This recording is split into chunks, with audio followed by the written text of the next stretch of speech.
Supreme leader Ayatollah Ali Khamenei మృతికి ప్రతీకారంగా Iran భీకర దాడులు చేస్తోంది. ఇజ్రాయెల్లోని బీట్ షెమెష్లో ఇరాన్ జరిపిన క్షిపణి దాడుల్లో 8 మంది మృతి చెందగా దాదాపు 20 మంది గాయపడ్డట్టు తెలుస్తోంది. ఇజ్రాయెల్ ఐరన్ డోమ్ చాలా వరకు క్షిపణులను సమర్థంగా కూల్చినప్పటికీ కొన్ని తప్పించుకొని పలు భవనాలను తగినట్టు తెలుస్తోంది. ఈ దాడుల కోసం ఇరాన్ తొలిసారి హైపర్సోనిక్ క్షిపణిని వాడినట్టు సమాచారం.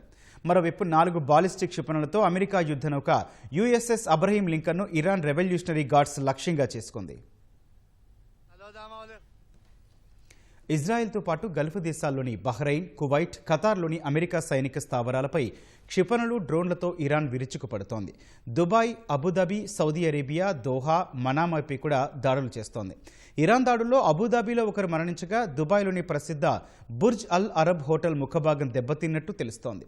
ఈ దాడులపై యుఏఈ ఆగ్రహం వ్యక్తం చేసింది. ఇరాన్ దాడులు చేయాల్సింది పొరుగు దేశాలపై కాదని పేర్కొంది. ఇరాన్ దాడి ప్రారంభమైనప్పటి నుంచి తమ వైమానిక దళం ఇప్పటి వరకు 165 బాలిస్టిక్ క్షిపణులు, 2 క్రూయిజ్ క్షిపణులు, 541 డ్రోన్లను అడ్డుకున్నట్టు యుఏఈ తెలిపింది.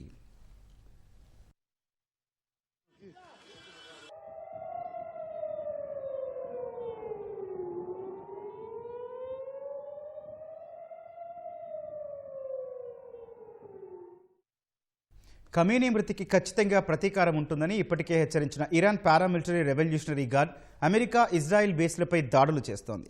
ఈ క్రమంలోనే దాడులను తీవ్రతరం చేసింది. మిడిల్ ఈస్ట్లోని 27 అమెరికా స్థావరాలపై దాడులు చేస్తున్నట్లు ఇరాన్ సైన్యం తెలిపింది. ఇరాన్పై దాడి చేసినందుకు శిక్ష తప్పదని తేల్చి చెప్పింది. ఇరాన్ దాడులతో బహ్రెయిన్, కువైట్లలో సైరన్లు మోగుతున్నాయి.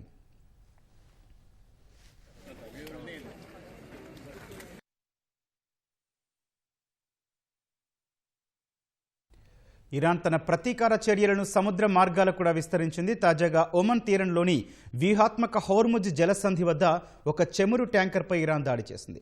ఒమన్లోని ముసందం ద్వీపకల్పానికి సమీపంలో ఖసాబు పోర్టు నుంచి కేవలం 5 నాటికల్ మైళ్ల దూరంలో పలావు దేశపు జెండాతో వెళ్తున్న చమురు ట్యాంకర్పై ఈ దాడి జరిగింది. ఘటన సమయంలో చమురు ట్యాంకర్లో మొత్తం 20 మంది సిబ్బంది ఉన్నారు. వారిలో 15 మంది భారతీయులు, 5 ఇరానియన్లు ఉన్నారు. సిబ్బంది అందరినీ Oman maritime security centre MSc విజయవంతంగా ఖాళీ చేయించింది. ప్రాథమిక సమాచారం ప్రకారం 4 సిబ్బందికి గాయాలైనట్టు తెలుస్తోంది. హోర్ముజ్ జలసంధి గుండా ఏ నౌకను అనుమతించబోమని ఇరాన్ నేవీ రేడియో ద్వారా హెచ్చరికలు జారీ చేసింది.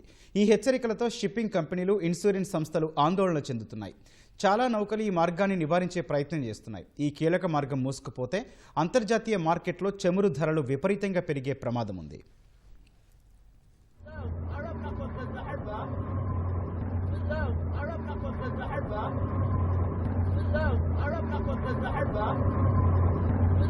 عرفنا قصة الحربة